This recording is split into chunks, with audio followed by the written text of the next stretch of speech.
प्रिय बंधू-भगिनींनो, मी फादर डॉक्टर पॅट्रिक डिसोजा.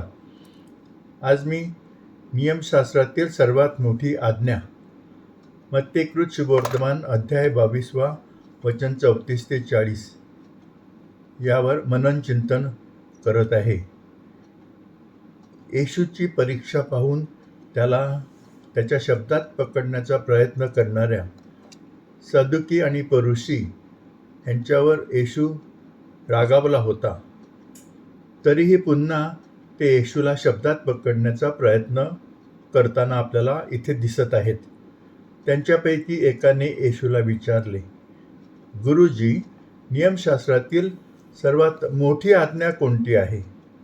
आणि येशू उत्तर देतो, तुमचा प्रभू परमेश्वर याच्यावर पूर्ण अंतःकरणाने, पूर्ण जीवाने आणि पूर्ण मनाने प्रीती करा. ही पहिली आणि सर्वात मोठी आज्ञा आहे. आणि दुसरी अशी आहे, तुमच्या शेजाऱ्यावर स्वतःसारखी प्रीती करा. सर्व नियम आणि संदेश ते या दोन आज्ञांवर आधारित आहेत. आता हे ऐकल्यानंतर किंवा वाचल्यानंतर काही लोकांचा गैरसमज होण्याची शक्यता आहे की ज्या वेळेला येशू सांगतो की सर्व नियमशास्त्र व संदेश ते या दोन आज्ञांवर आधारलेले आहेत, तर येशूने जे परमेश्वराने ज्या 10 आज्ञा मोशेला दिलेल्या होत्या त्या आज्ञा रद्द केलेल्या आहेत का? त्या आज्ञा तो बाजूला सारत आहे का? असा प्रश्न साहजिकच अनेकांच्या मनामध्ये उद्भवू शकतो. आणि अशा प्रकारचा विचार मनात येणं किंवा डाऊट, संदेह निर्माण होणं ह्यामध्ये वाईट काहीच नाही किंवा चुकीचं काहीच नाही. पण आपण जर योग्य प्रकारे या वचनावर चिंतन केलं तर आपल्याला जाणवेल की प्रभू येशू त्या आज्ञा रद्द करत नाही, तर या 10 आज्ञा ह्या दोन आज्ञामध्ये कशा आपल्याला दिसून येतात ते आपल्याला दाखवत आहे. तो सांगत आहे की ह्या दोन आज्ञा ह्या त्या 10 आज्ञांचा सारांश आहे. पहिल्या 4 आज्ञा ह्या आपलं परमेश्वरावर जे प्रेम आहे किंवा असावं त्याविषयी आहेत. आता ह्या 4 आज्ञामध्ये असं करू नका किंवा तसं करू नका असं आपल्याला सांगितलेलं होतं. येशू आता ह्या 4 आज्ञा प्रेमाच्या कक्षेमध्ये आणत आहे. दुसऱ्या शब्दात सांगायचं म्हणजे येशू आपल्याला सांगत आहे की या 4 आज्ञा आपल्या परमेश्वरावरील प्रेमाची अभिव्यक्ती आहे.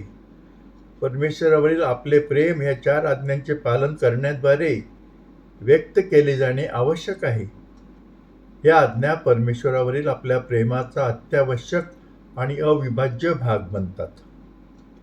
जगातील कोणतीही गोष्ट आणि कोणतीही व्यक्ती आपल्यासाठी परमेश्वरापेक्षा जास्त महत्त्वाची नसावी आणि परमेश्वर हा आपल्या जीवनाची अंतिम पूर्णता असावा.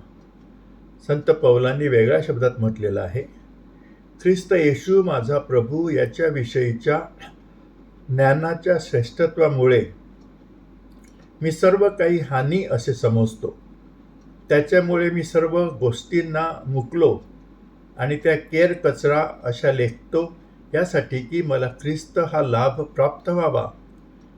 इतकंच नाही तर तो पुढे जाऊन सांगतो की आपल्याला परमेश्वरापासून कोणीही आणि काहीही वेगळं करू शकत नाही.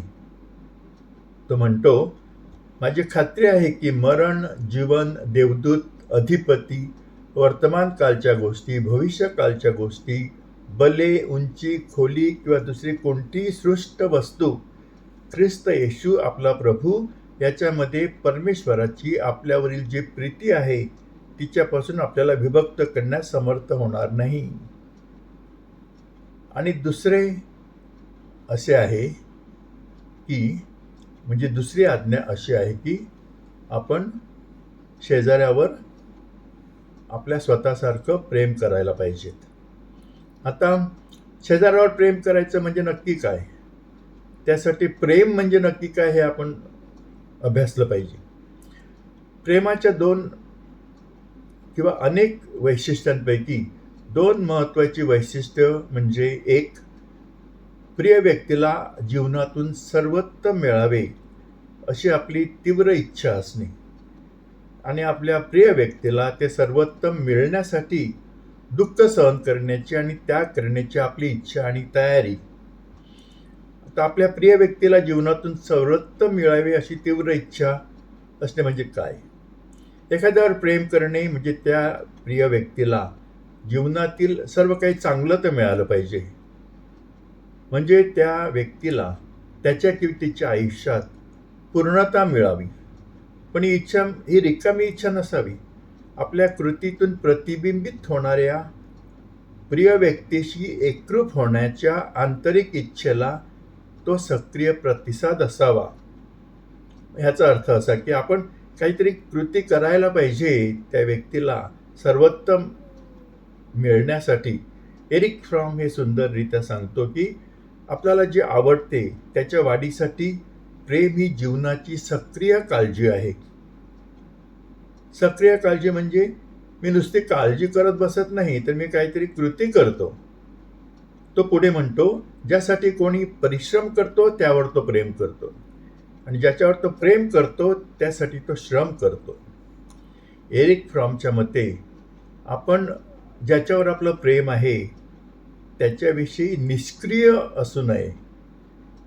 प्रिय व्यक्तीच्या जीवनाकडे पाहणारा केवळ एक प्रेक्षक आपण नसावं, तर त्या व्यक्तीच्या वाढीसाठी, संपूर्ण डेव्हलपमेंटसाठी श्रम, काळजी आणि जबाबदारी घेणे हे गरजेचं आहे आणि महत्त्वाचं आहे. दुसरी गोष्ट म्हणजे त्या व्यक्तीसाठी दुःख सहन करण्याची आणि त्याग करण्याची इच्छा, जेणेकरून आपल्या प्रिय व्यक्तीला सर्वोत्तम ते मिळेल.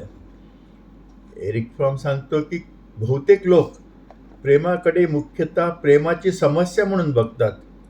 विशेषतः प्रेम करण्याऐवजी आपणास प्रेम कसे मिळेल याचा ते विचार करतात, आणि आपल्या दुसऱ्यावरच्या प्रेम करण्याच्या क्षमतेचा विचार करण्याऐवजी आपल्याला दुसऱ्यांचं प्रेम कसे मिळेल किंवा आपण दुसऱ्यांचे प्रेम मिळण्याजोगे कसे व्हावे हा त्यांच्यासाठी प्रश्न असतो. म्हणजे आपण दुसऱ्यासाठी प्रेम कसं करावं किंवा आपण दुसऱ्यासाठी प्रेम करण्याच्या योग्यतेचे कसे व्हावे ह्याची त्यांना काळजी नसते. म्हणजे मी सेंटरमध्ये आहे आणि दुसरे बाजूला आहेत. प्रिय व्यक्तीच्या फायद्यासाठी त्याग करणे म्हणजे स्वतःला दुसऱ्यासाठी अर्पण करणे. जरी स्वतःचा हा त्याग करणे सुरुवातीला वेदनादायक आणि कठीण वाटत असले, तरी प्रत्यक्षात तो देणाऱ्यासाठी किंवा हा त्याग करणाऱ्यासाठी एक आनंददायक अनुभव असतो. एरिक फ्रॉम ह्या म्हणीची पुष्टी करताना म्हणतात, देणे हे मिळवण्यापेक्षा अधिक आनंददायक आहे. ते आपण वंचित होणे म्हणून नाही, तर देण्याच्या वस्तुस्थितीत माझ्या जिवंतपणाची ती अभिव्यक्ती आहे म्हणून. एखाद्या प्रिय व्यक्तीच्या फायद्यासाठी दुःख सोसण्याची आणि प्रचंड त्याग करण्याची तयारी प्रत्यक्षात आणण्यासाठी एखादी व्यक्ती आपल्या प्रिय व्यक्तीशी कसे वागते. आपण दुसऱ्यासाठी अशा काही गोष्टी करू शकतो. उदाहरणार्थ, दुसऱ्या व्यक्तीची काळजी घेणे, दुसऱ्या व्यक्तीला त्याच्या किंवा तिच्या अडचणीमध्ये मदत करणे, मग ती मदत आर्थिक असो किंवा भावनिक, किंवा त्या व्यक्तीसाठी वेळ देणे असो. जे अपयशी आहे त्यांना प्रोत्साहन देणे, जे कुठल्या तरी कारणामुळे सर्व काही विश्वास, आशा गमावून बसलेले आहेत, त्यांना भविष्यामध्ये अंधार दिसतोय, त्यांना उभारी देणे, त्यांना उठवणे आणि पुन्हा एकदा नव्याने जीवन सुरू करायला मदत करणे, त्यांना आत्मविश्वास देणे. ज्यांनी आपल्या विरुद्ध चूक केलेली आहे त्यांना क्षमा करणे, त्यांना माफ करणे,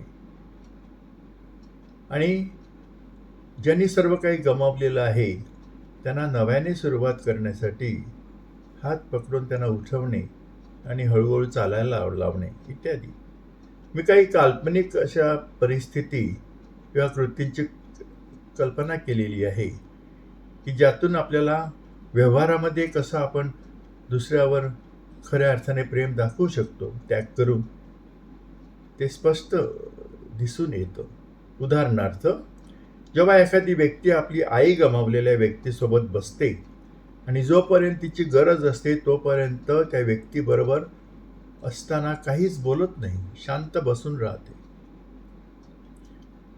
किंवा जेव्हा एक स्वेच्छेने दुसऱ्या दुसऱ्या मैत्रिणीच्या बाळाला सांभाळते, जेव्हा तिला हे समजते की आपल्या मैत्रिणीला तिच्या पतीबरोबर राहण्यासाठी वेळच मिळत नाही, कारण त्यांचं मूल हे खूप खोडकर आणि एकसारखं मागणी करणारं आहे. किंवा जेव्हा कोणी तुटलेले नाते पुनर्संचयित करण्यासाठी पहिले पाऊल उचलते आणि अपमान आणि वाईट शब्दांबद्दल जे भूतकाळामध्ये झालेलं आहे त्याविषयी काहीच बोलत नाही. किंवा जेव्हा एखादी व्यक्ती आपल्या मित्र किंवा मैत्रिणीच्या सोबतीला असताना इच्छा असूनही आईस्क्रीम विकत घेण्याचं टाळते, कारण आपल्याबरोबरची व्यक्ती ही डायबिटीजची पेशंट आहे आणि त्या व्यक्तीला आईस्क्रीम खूप आवडते आणि मी जर आईस्क्रीम घेतलं तर तिला ते आईस्क्रीम डायबिटीसमुळे ती खाऊ शकत नाही म्हणून दुःख होईल, म्हणून मी पण आईस्क्रीम घेणार नाही असा विचार करते. ज्या वेळेला एखाद्या व्यक्तीला कळतं की आपल्या जवळच्या एका नातेवाईक किंवा मित्राला किंवा मैत्रिणीच्या दोन्ही किडन्या निकामी झाल्या आहेत आणि त्याच्या जगण्याची अजिबात शक्यता उरलेली नाही, त्यावेळेला आपली एक किडनी त्या व्यक्तीला देण्याचा निर्णय घेते. आणि शेवटचा एक अंतिम त्याग, की जो सर्वात मोठा त्याग आहे, की आपल्या मित्रासाठी मैत्रिणीसाठी आपला प्राण देण्याची तयारी ठेवणे, त्यांना मदत करत असताना. येशूने म्हटले आहे, माणूस आपल्या मित्रांसाठी आपला जीव देतो, यापेक्षा मोठे प्रेम दुसरे कोणतेही नाही. आपण अशी अनेक उदाहरणं बघितलेली आहेत, की कोणीतरी नदीमध्ये बुडत आहे आणि त्या व्यक्तीला मदत करत असताना, वाचवत असताना त्या व्यक्तीला मदत केली जाते, ती व्यक्ती वाचते, पण मदत करणारी व्यक्ती मरण पावते.